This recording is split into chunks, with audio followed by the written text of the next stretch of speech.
नदी किनारे एक गांव बसा था गोविंदपुर। उस गांव के नजदीक में ही एक जंगल भी था। गांव के सभी लोग कहते थे कि जंगल के पीछे बनी पहाड़ियों पर एक खूंखार चीता रहता है, वो भी रूप बदलने वाला। वो कभी भी इंसान रूप में आ जाता था और गांव के लोगों को खा जाता था। पर उस जंगल में एक चुड़ैल भी रहती थी। वो चुड़ैल एक सुंदर लड़की में अपना रूप बदलकर घूमती थी। चुड़ैल को सजने संवरने का बड़ा शौक था। एक न एक दिन सभी लड़कियों की शादी होती ही है। मेरा भी एक सपना है कि मेरी भी शादी हो एक सुंदर से लड़के से, पर पता नहीं वो दिन कब आएगा। चुड़ैल एक सुंदर लड़की में अपना रूप बदलती है और गांव में घुस जाती है। तभी वहां दूसरी तरफ चीता झाड़ियों में छिपकर बैठा था। आज तो बस कोई मोटा तगड़ा शिकार हाथ आ जाए। तभी चीते की नजर चुड़ैल पर पड़ती है, जो रूप बदलकर गांव में घूम रही थी। इतनी सुंदर लड़की मैंने आज तक नहीं देखी। चीता इंसान रूप में चुड़ैल के पास जाता है। दोनों एक दूसरे को देखते ही रहते हैं बस, और दोनों को प्यार हो जाता है। तुम बहुत सुंदर हो, तुम्हारा नाम क्या है? मेरा नाम रूपा है, और तुम्हारा नाम क्या है? मेरा नाम वीर है। क्या तुम मुझसे शादी करोगी? बस फिर क्या था। शादी का नाम सुनते ही चुड़ैल के मन में शहनाइयां गूंजने लगी और वो उससे शादी के लिए हाँ कह देती है। दोनों शादी कर लेते हैं। शादी के बाद चीता उसे अपने घर ले जाता है। वीर, तुम्हारा घर तो किसी महल से कम नहीं, कितना बड़ा आलीशान है। आज से ये घर तुम्हारा भी है। ऐसे ही दोनों की शादी को कई दिन बीत जाते हैं। एक रात जब चुड़ैल की आंख खुलती है तो वो वीर को अपने पास ना होने से घबरा जाती है। अभी तो वीर मेरे पास ही सोए हुए थे, इतनी रात को कहाँ गए, देखती हूँ। चुड़ैल वीर को पूरे घर में ढूंढती है, पर वीर उसे कहीं नहीं दिखता। तभी चुड़ैल को कुछ आवाज सी आती है। वो उस आवाज के पीछे जाती है। वहाँ देखते ही उसकी आंखें फटी की फटी रह जाती हैं, क्योंकि उसका पति वीर आधा इंसान और आधा चीता बना एक इंसान को मारकर खा रहा था। ये सब क्या है? वीर ने मुझसे झूठ बोला, मुझे धोखा दिया। वो कोई साधारण मनुष्य नहीं है, वो तो कोई मनुष्य के रूप में चीता है। अब मैं क्या करूं? ये तो मुझे भी मारकर खा जाएगा। चुड़ैल को उस वक्त कुछ भी समझ नहीं आता, इसलिए वो चुपचाप अपने बिस्तर पर आकर सो जाती है। सुबह होते ही चुड़ैल चीते से पूछती है, वीर, अगर तुम मुझे सच में बहुत प्यार करते हो तो तुमने मुझसे छिपाया क्यों कि तुम एक जानवर हो जो कभी भी अपना रूप बदल सकता है, और मैंने तुम्हें किसी आदमी को कच्चा खाते हुए भी देखा है। अच्छा, आखिर तुम्हें पता चल ही गया कि मैं एक जानवर हूँ। पर रूपा, मैं सच में तुम्हें बहुत प्यार करता हूँ। अगर तुम मुझे सच में प्यार करते हो तो लोगों को मारकर खाना छोड़ दो। नहीं, ये कभी नहीं हो सकता। मैं धीरे धीरे गांव के सभी लोगों को खा जाऊंगा। मैं तुम्हें ऐसा कभी नहीं करने दूंगी। मैं उन सभी भोले भाले गांव वालों को बचाऊंगी। तुम ऐसा कुछ नहीं करोगी। मैं चीता हूँ, चीता, जंगल का सबसे खतरनाक जानवर। रूपा उसकी एक नहीं सुनती और तभी रूपा गांव में जाती है, गांव के लोगों को आगाह करने। सुनो सुनो सुनो गांव वालों, सुनो, सभी अपने अपने घरों से निकलो, मैं तुम्हें एक बहुत जरूरी बात बताने आई हूँ। रूपा की आवाज सुनकर गांव के सभी लोग वहाँ इकट्ठा हो जाते हैं। क्या हुआ? क्यों चिल्ला रही हो? और कौन सी जरूरी बात है? बात यह है कि जंगल में एक चीता रहता है और वो ही आए दिन गांव के लोगों को उठाकर ले जाता है और उसे अपना शिकार बनाता है, उसे मार कर खा जाता है। हम तेरी बात का कैसे यकीन करें? तू तो इस गांव की दिखती नहीं, फिर हम सब तेरी बात पर क्यों यकीन करें? मैं सच बोल रही हूँ, मेरी बात का तुम सब यकीन करो। इतना बोलते ही चीता वहाँ गांव में घुस जाता है और जोर से दहाड़ता है। उसे देख सभी गांव वाले थर थर कांपने लगते हैं और अपने घरों में जाकर छिप जाते हैं। वो लड़की तो वाकई सच बोल रही थी, ये तो सच में चीता है। मैं तुम सबको नहीं छोड़ूंगा, सबको खा जाऊंगा। तुम कहीं भी छिप जाओ, मुझसे बचकर नहीं जा सकते। फिर क्या था, चीता मनीष के घर का दरवाजा तोड़कर अंदर घुस जाता है और मनीष को अपने पंजे से खींचता हुआ बाहर ले आता है।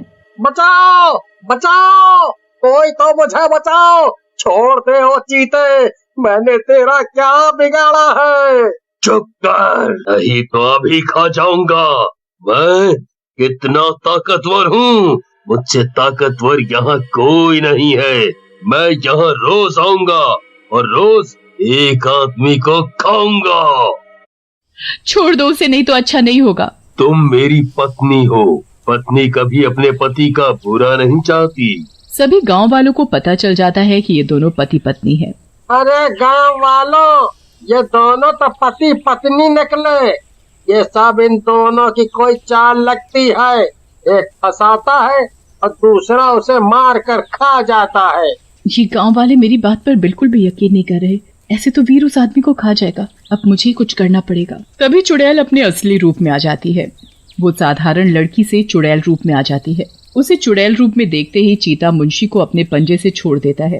तुम तो कोई चुड़ैल हो। इसका मतलब तुमने मुझसे झूठ बोला, मुझे धोखा दिया।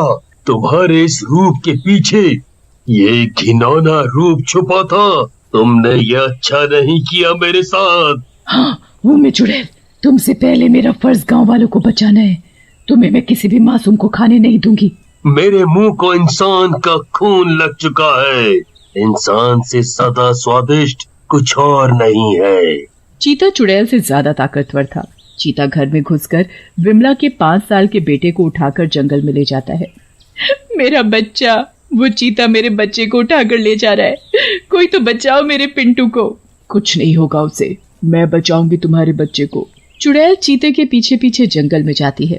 अरे हम सब भी चलते हैं विमला बहन के बेटे को बचाने। चलो सब जंगल में। चीता के पीछे चुड़ैल और चुड़ैल के पीछे सभी गांव वाले। चुड़ैल चीते को पूरे जंगल में देखती है पर उसे वो कहीं नहीं दिखता। थक हार कर चुड़ैल वहीं बैठ जाती है और रोने लगती है। ये जो कुछ भी हो रहा है सही नहीं हो रहा। वीर, मैं तुमसे बहुत प्यार करती हूँ और मुझे पता है वीर भी मुझसे उतना ही प्यार करता है। अब मैं क्या करूँ, कुछ समझ नहीं आ रहा। एक तरफ गांव वाले और दूसरी तरफ वीर। तभी चुड़ैल के पास एक बुजुर्ग आदमी आकर खड़ा हो जाता है और चुड़ैल से बोलता है, मत रो बेटी। तुमने मुझे बेटी बोला, मैं किसी की बेटी नहीं हूँ। मैं तो चुड़ैल हूँ, चुड़ैल। मैंने देखा था गांव में हम लोगों के लिए तुम अपने पति से भिड़ गई। तुम हम लोगों का भला चाहती हो, बुरा नहीं। हम सब ने तुम पर यकीन ना करने का नतीजा देख लिया। वो चीता हमारे गांव के बच्चे को उठा कर ले गया है। तुम चुड़ैल होकर हमारे लिए कितना कुछ कर रही हो। अब तुम ही उस बच्चे को बचा सकती हो। मेरे बच्चे को बचा लो। मैं विधवा औरत, वो ही तो एक मेरे जीने का सहारा है। मैं जिंदगी भर तुम्हारा एहसान मानूंगी। अब कुछ भी हो जाए मैं बच्चे को बचा कर ही रहूंगी। फिर चुड़ैल जोर से आवाज लगाती है। पूरे जंगल में उसकी आवाज गूंजने लगती है। वीर, तुम कहाँ हो? छुप कर क्यों बैठे हो? हिम्मत है तो बाहर आओ, मेरा सामना करो। आवाज सुनते ही तुरंत चीता चुड़ैल के सामने आ जाता है और फिर सामने आते ही चीता और चुड़ैल दोनों काफी देर तक आंखों में आंखें डालकर देखते रहते हैं। चुड़ैल अब चीता के सामने वही सुंदर लड़की बनकर खड़ी हुई थी। अगर तुम मुझे सच में प्यार करते हो तो लोगों को मारना छोड़ दो। अगर तुम ये सब छोड़ दोगे तो हम दोनों साथ रहेंगे और मिलकर एक साधारण सी जिंदगी जिएंगे। तुम्हें देखता हूँ तो तुम्हारे चेहरे से मेरी नजरें नहीं हटती। मैं सच में तुमसे बहुत प्यार करता हूँ, इसलिए मैंने लोगों को मारना छोड़ दिया, सिर्फ अपने प्यार के खातिर। वो देखो। दूर विमला का बेटा सही सलामत खड़ा होता है। उसे खरोच तक नहीं आई थी। विमला अपने बेटे को देखते ही गले से लगा लेती है। वहीं रूपा भी चीता को गले से लगा लेती है। गले लगते ही चीता इंसानी रूप में आ जाता है। तभी वहाँ एक महात्मा बाबा प्रकट हो जाते हैं। तुम दोनों को दिया हुआ श्राप अब खत्म हो गया है। तुम दोनों के ऊपर से पिछले जन्म में मैंने ही तुम दोनों को श्राप दिया था कि तुम चुड़ैल बन जाओगी और तुम चीता। चुड़ैल को बड़ा घमंड था अपने रूप पर और चीते को अपनी ताकत पर। इसी के चलते तुम दोनों ने एक दिन मेरी तपस्या भंग कर दी थी। मैंने गुस्से में आकर तुम दोनों को श्राप दिया था। तुम दोनों के अच्छे व्यवहार के चलते मैं तुम्हें श्राप से मुक्त करता हूँ और आजाद करता हूँ। तुम अब कभी भी चुड़ैल और चीता रूप में नहीं आओगे। फिर वीर और रूपा खुशी खुशी अपना जीवन व्यतीत करते हैं।